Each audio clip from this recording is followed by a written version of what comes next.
여러분 평안하십니까? 오늘도 말씀과 함께 주님의 은혜 가운데 거하시기 바랍니다.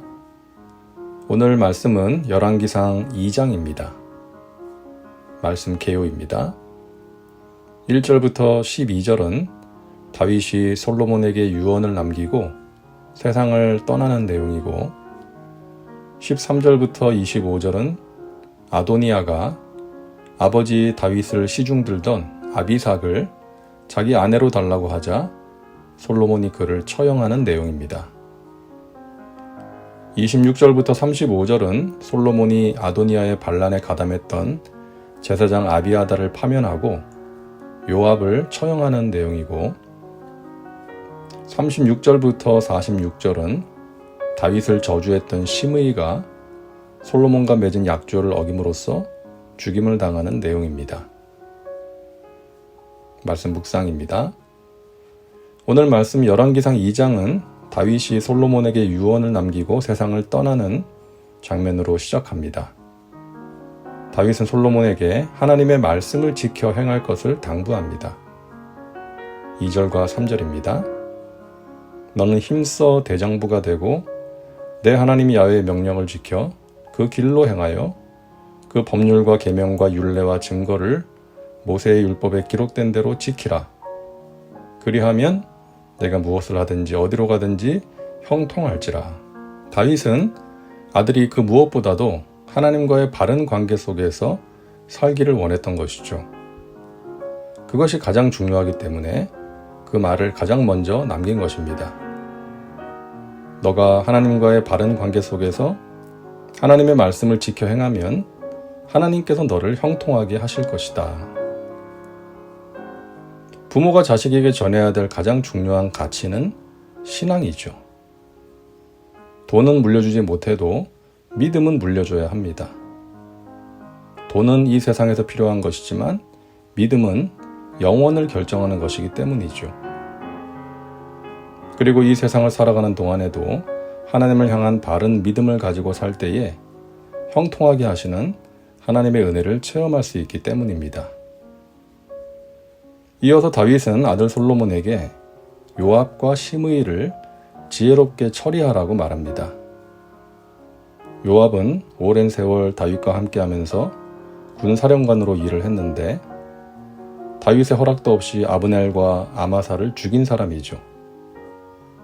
사실 다윗은 아브넬과 아마사를 포용해서 평화 정책을 하려고 했었는데 요압이 자신의 사적인 감정으로 그들을 죽인 거예요. 당시 요압은 군을 장악하고 있었던 사람이었고 또 요압 같은 장수가 다윗에게 필요했기 때문에 다윗은 섣불리 그를 처벌하지 못했지만 새로운 시대를 여는 아들 솔로몬에게는 죄 없는 자들을 죽인 요압을 반드시 처벌하라고 명령했던 것입니다. 결국 솔로몬은 요압을 처형합니다.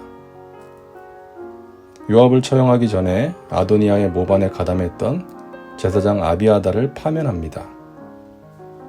아비아달은 아버지 다윗이 압살롬의 반란으로 힘든 시절을 보낼 때 사독과 함께 아버지를 도왔던 사람이기에 그리고 제사장이었기에 파면하는 것으로 그에 대한 처벌을 마무리합니다.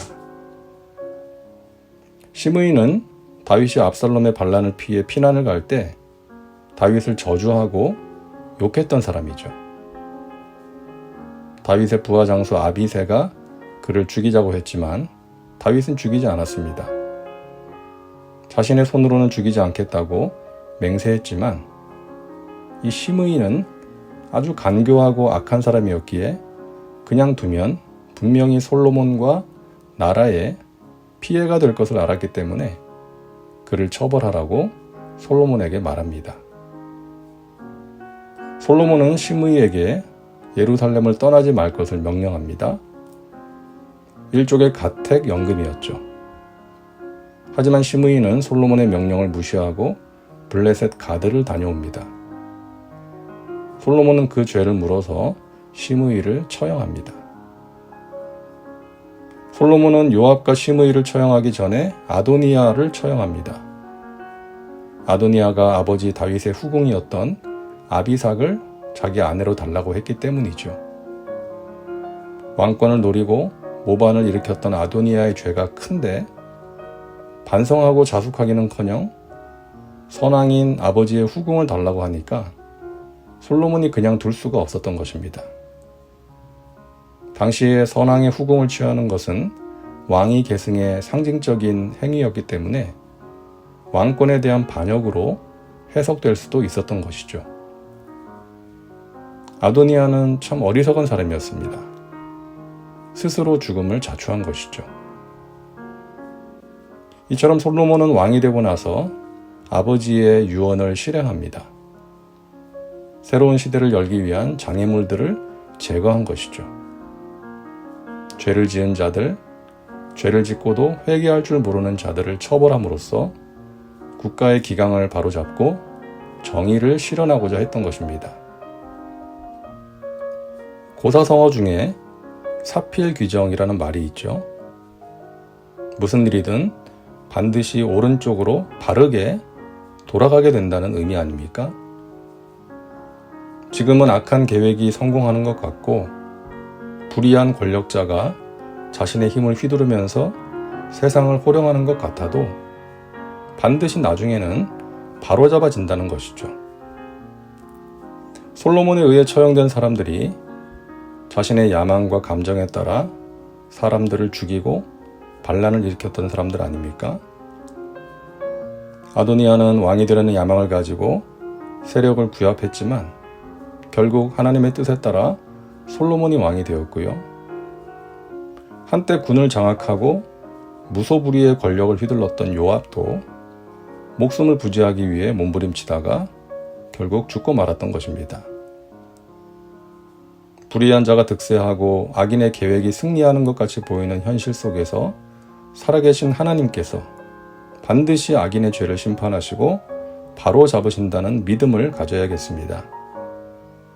그 믿음으로 우리는 불의와 타협하지 말고 하나님께서 기뻐하시는 바른 길로 가도록 항상 깨어서 기도하면서 성령님과 동행해야겠습니다.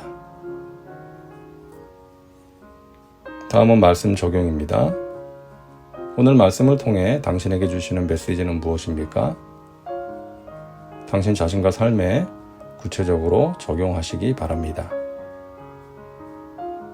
이제 기도합니다. 사랑과 은혜가 풍성하신 하나님, 오늘도 말씀과 함께 살게 하시니 감사합니다. 새로운 시대를 열게 된 솔로몬이 지혜롭게 과거의 죄를 청산하는 것을 보았습니다.